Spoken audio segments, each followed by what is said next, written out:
Bermeoko udalak badaezpada Bermeon erosi kanpaina jarri da martxan.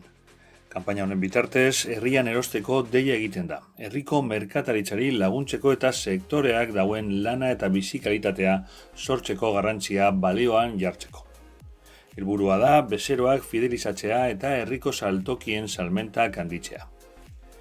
Maite Karuezo Ugaldek garapen ekonomikorako zinegotziak azpimarratu dauen moduan, Bermeon erosteak herriaren etorkizunaren eta herriko bizitzaren alde egitea esangura dago. Merkataritza hurbila identitatearen eta kohesio sozialaren motorra da. Bermeoko udalak egindako aurreko kanpainetan lez, kanpainagaz bat egindaben merkatarien artean banatu dira bi koloretako aterkiak. Urdin mota biko aterkiak dira. Aterkiak bertoko artista batek sortutako irudia dauka eta irudi horrek Bermeoren esentzia eta nortasuna islatzen dauz. Kanpainarako prestaudan bideoak mezu argia dauka.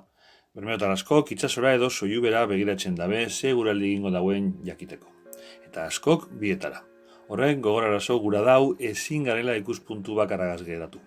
Gure interesak zaindu behar badoguz be, ingurukoak be kontuan hartu behar doguz. Berba bitan esateko, alkar zaintzeko. Aterki ezgan, kanpainaren leloa daroen pegatinak be banatuko dira paparrean, osagarrietan edo beste leku ikusgarri batzuetan jartzeko.